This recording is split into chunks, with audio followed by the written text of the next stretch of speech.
I was halfway through a dried-out piece of turkey when Richard slammed his hand down on the table. Not a tap. This was a full-on smack that made the forks jump, and the cranberry sauce slosh sideways. The whole room froze like someone had cut the power. Kids stopped arguing. The game on TV turned into white noise, and every adult just stared. "Why the hell is a stranger running the company I bought and put in your name 6 years ago?" he said, eyes locked on mine. I blinked. My fork was still halfway to my mouth. "What company?" Richard didn't move, didn't blink. "The equipment rental business in McLean.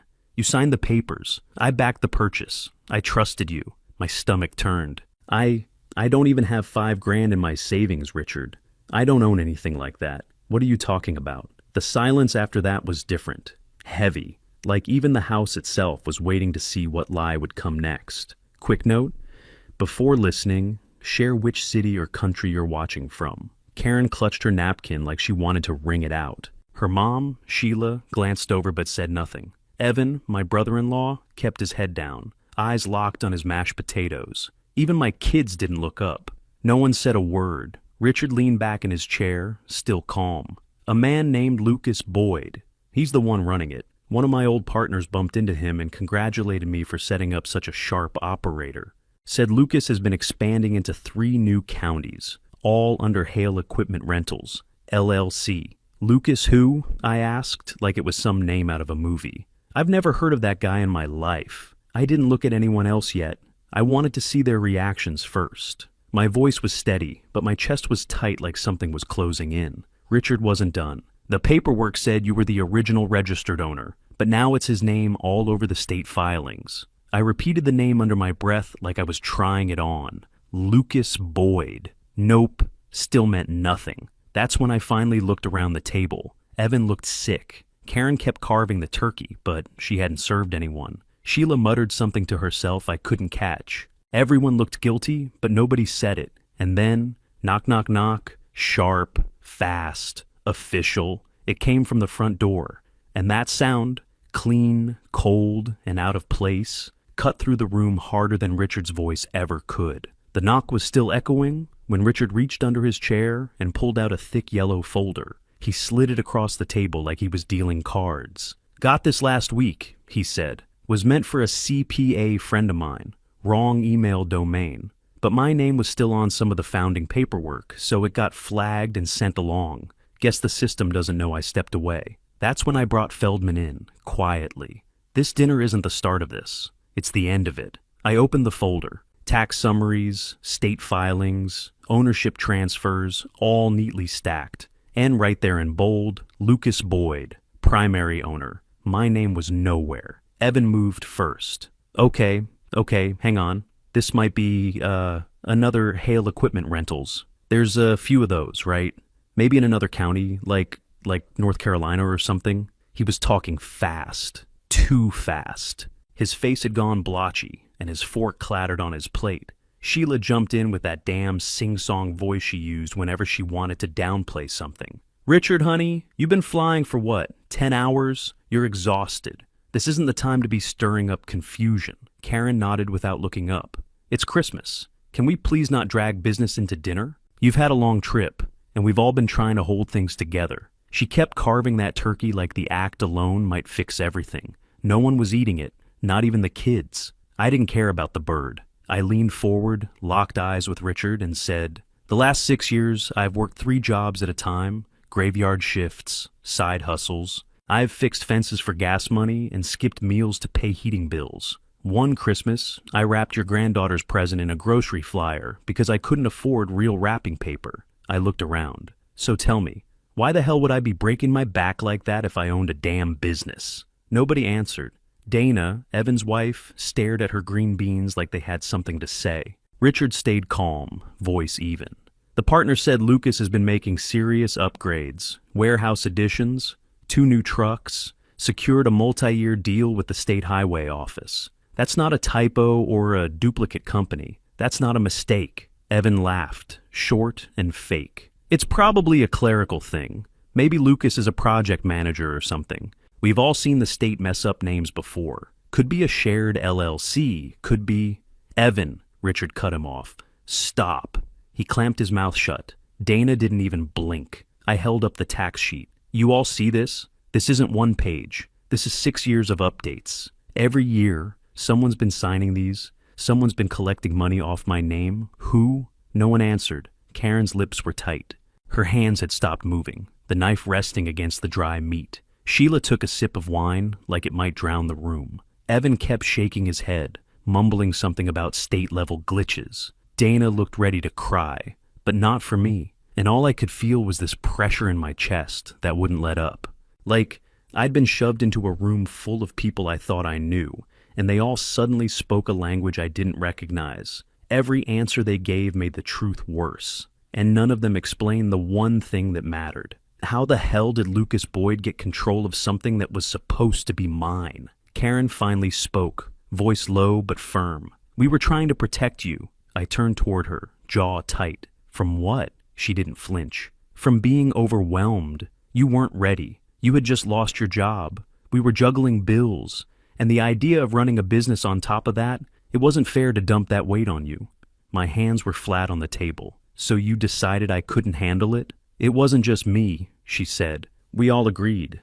Evan, Mom, Dad. We thought giving you space to get on your feet made more sense. Sheila jumped in like she'd been waiting for her cue. It came from a place of care, sweetheart. We were scared. We saw how stressed you were, how tired. Something like that could have broken you.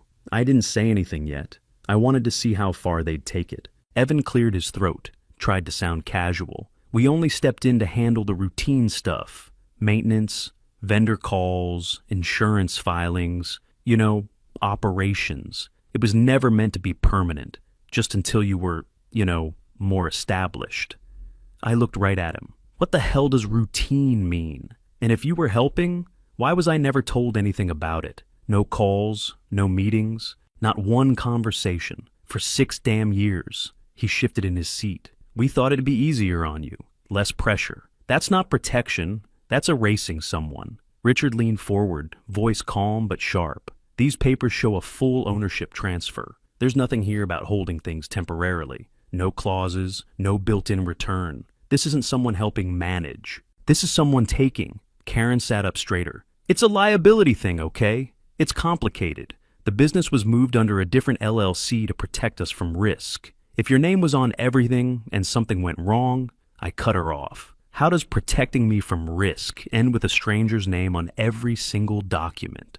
How does shielding me turn into excluding me entirely? She looked around like she needed backup, but nobody jumped in this time. I kept my voice low. You're telling me this was about protecting me, and yet the man I've never met is the only one legally recognized as the owner. Not me, not you, him. Karen's forehead was damp now. Evan scratched at his neck, avoiding my eyes. Sheila dabbed at the corner of her mouth with a napkin she didn't need. Voices started overlapping. Karen tried to explain how LLCS worked. Evan muttered something about liability exposure. Sheila kept repeating it was all out of love, but none of it lined up.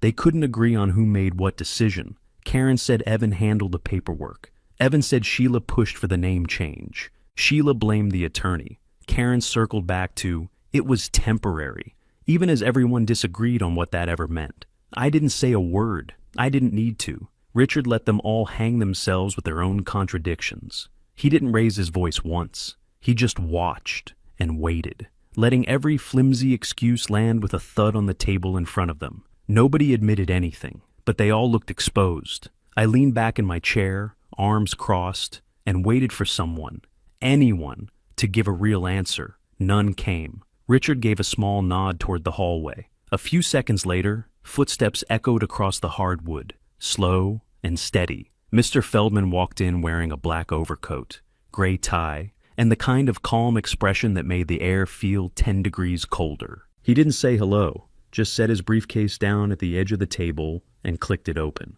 Evening, he said quietly. Let's take a look. First thing he pulled out were a few sheets of paper and protective sleeves, authorization forms. My name was printed at the bottom of each one, and next to it, what looked like my signature, except it wasn't mine. I narrowed my eyes. That's not me. Feldman nodded once. We ran travel records. According to your hotel receipts, job logs, and verified timestamps, You were in Tennessee the week this document is dated, working a paving contract outside Knoxville. He laid down a blown-up version of the signature, then a sample pulled from a check I'd signed that same year. The differences were small, slightly longer loop, tilt in the A, spacing tighter on the fake, but enough that it didn't sit right. Evan leaned forward. I mean, it's close though, right? People sign stuff fast. Maybe it's just rushed? Feldman didn't even look at him. Printer metadata says this form was created 4 months after the date listed. Someone backdated it. File info doesn't lie. Karen shifted beside me. That sounds like an administrative error. Those happen all the time. The year-end stuff gets processed late, right? Feldman moved on, silent. Next came printed emails. He slid the stack into the center of the table, then pulled out a laptop and connected a thumb drive. These were sent to multiple regional employers under various aliases, he said, opening one of the files. All related to equipment or construction roles the subject, he looked at me, had applied for. Each one described him as erratic, unfit to manage responsibility, or flagged him for background issues, which do not exist. My throat went dry. Feldman clicked another tab. The IP address is traced to this house. The room froze again. Evan shoved back his chair. You've got to be kidding me. Dana flinched beside him. Evan turned to Sheila. You told me they'd never track that. You said it was just to slow him down. Sheila's face dropped. Evan, Dana raised her hand like she couldn't hold it in anymore. I found drafts of those emails on Evan's desktop. 4 months ago. I didn't know what they were for until now. She looked at me, then looked away. Karen covered her mouth with both hands, eyes wide, and started crying. I didn't mean, she choked out. It wasn't meant to ruin anything. I just thought, if we could keep you close, keep the business in the family, you wouldn't leave. You wouldn't end up burned out and gone. Her voice cracked. I thought we could fix it before you ever found out. I didn't move, didn't speak. I just watched them. Evan swore under his breath and slammed his hand down on the table. Dana leaned away. Sheila muttered something I couldn't hear. Karen reached for my arm, but I pulled it away. I stayed sitting, silent, while the whole thing fell apart right in front of me. Richard raised his hand, slow and steady, and the room went quiet without him saying a word. Even Evan shut up. There's one more thing, Richard said. Before anyone thinks this ends with apologies, I changed my will a few months ago. Karen looked up fast. What? I removed everyone at this table, he said evenly. Every last one of you. And I named him, he nodded toward me, as my sole heir. Karen gasped. Sheila whispered his name like it might stop him. Evan just stared. Feldman spoke next. The documents were filed and notarized. They're valid. Richard didn't look at anyone else. I did it after my partner mentioned Lucas Boyd. I wanted to see who would tell the truth when pressed. No one here did. Feldman slid another set of papers onto the table. We also ran forensic handwriting analysis on the ownership transfer signature. He turned one page so everyone could see it. The match aligns with Evan Hale's handwriting. Pressure patterns, stroke order, spacing. It's not ambiguous. Evan jumped up. That's bullshit. Feldman didn't react. It's consistent across multiple samples. Richard nodded once. Enough games. Feldman pulled out bank statements next. The proceeds from the sale were deposited into joint accounts held by Karen Hale and her parents. Sheila's face drained of color. Karen shook her head, tears spilling. I didn't touch the money, I swear. Feldman kept going. The funds were then used to cover overdue mortgages, tax liens, and outstanding loans tied to family properties. No one spoke. Evan finally slumped back into his chair. His voice came out rough. We were going to lose everything. 2 houses, the shop, all of it. He rubbed his face with both hands. We thought if we sold it quietly, fixed things, and got back on our feet, we could make it right before anyone noticed. I looked at him. By destroying mine, Karen dropped to her knees beside my chair, hands grabbing at my pant leg. Please, I was scared. I thought you'd leave if you knew. I thought keeping you close was the only way to keep us together. Her voice cracked hard. I didn't mean for it to go this far. I stood up, stepping away from her grip. You didn't choose me. You chose comfort. And you did it with my name. There was a knock at the door. This one was calm, controlled. 2 officers stepped inside, quiet and professional. They didn't rush, didn't raise their voices. One of them spoke. Evan Hale, Sheila Hale, Karen Hale were serving notice regarding investigations into fraud, forgery, and financial misrepresentation. Paperwork was handed out. No handcuffs, just consequences, laid flat on the table. Karen sobbed. Sheila looked like she might faint. Evan stared straight ahead, jaw clenched. I didn't say anything else. Richard thanked the officers. They nodded and left just as quietly as they had come. When the door shut, the house felt empty in a way I'd never felt before. Decorations hung crooked. The turkey sat cold and untouched. The TV kept playing to no one. I grabbed my coat. No one tried to stop me. That Christmas didn't end with apologies or promises. It ended with space opening up between people who would never cross it again. I walked out into the cold and shut the door behind me. I didn't go back for anything that night. Not the presents, not the leftovers, not the jacket I'd left draped over the kitchen chair. What came after that was slower, uglier, and a lot more exhausting than I expected. The legal fight stretched over 15 months. Some weeks I felt like I spent more time in depositions and waiting rooms than I did breathing. The forensic evidence held, but most of the money was long gone by the time they got through the financial maze. I recovered a piece of it, not enough to rebuild what was stolen, but enough to start something. Karen filed for divorce halfway through the case. She didn't call, didn't text. The paperwork showed up like everything else had, with silence and a signature. I signed it without a word. We never spoke again. Evan avoided prison, barely. He took a plea, got hit with a long probation and monthly restitution payments he'd be making until he was gray and limping. I heard he moved in with his buddy in Roanoke and started selling RV parts online.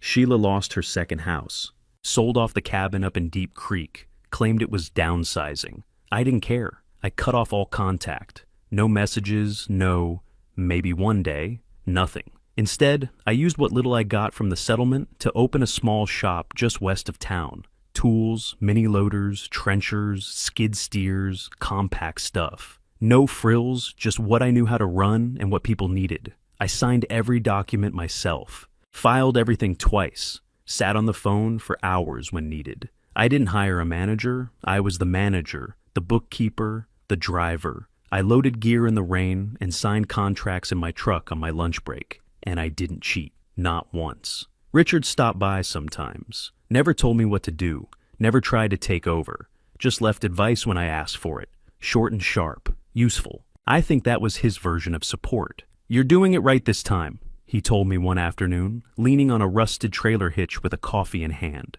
"No one can take it if you build it yourself." I just nodded. I didn't have much left to say anymore. By year 3, I had steady clients, contractors, landscapers, even a few commercial accounts. A couple guys I used to work side jobs with came on part-time, then full-time. I paid every invoice on time, kept the books clean, grew slow, grew honest, and I never looked back. No Christmas cards, no surprise visits, no forgiveness talks, or late-night apologies. That part of my life was over. Peace didn't come from fixing things. It came from finally drawing a line in the dirt and never letting anyone cross it again. By year 5, the business had grown into something real. Not flashy, not big name, just solid. We had regular contractors that came in every Monday like clockwork. Landscapers who trusted us with their busiest seasons. Road crews that only called us when they needed a job done fast and right. I had 6 full-time guys who showed up early, didn't cut corners, and didn't waste my time. That was all I ever wanted. One night after work, I posted a short version of the story online. No names, no details that could trace back. Just the facts. Company stolen, family behind it, forged signature. Didn't think much of it. But the replies started pouring in. People messaged me from all over. Indiana, Texas, Oregon. Telling me they'd gone through something almost identical. A sibling took their inheritance. An uncle stole a trust fund. A husband drained an account behind their back. I answered as many as I could, sent them links to legal help, state attorney resources, a few investigators I'd worked with. I told them to document everything, speak calmly, never beg, never give them a second chance to twist the knife. Richard came by on weekends. He'd sit on the loading dock with a paper coffee cup, watching the forklift move back and forth, never ask questions. Just sat with me like he was glad to be near something that finally made sense. "You did good," he said once. "Did it your way." I nodded, but I didn't need his approval anymore. That was the difference. Christmas turned into a quiet day. No stress, no performance. I slept in, took walks, made pancakes if I felt like it. No one called, no one dared show up. And I liked it that way. I used to think family meant sharing blood and holidays and matching ornaments, but it doesn't. Family's how you treat someone when no one's watching. The people who tried to control me don't get to be part of my life anymore. I didn't get every dollar back, didn't recover lost time. That damage stayed where it fell. But I took something they never expected me to fight for, my future, my name, my dignity, and that was enough.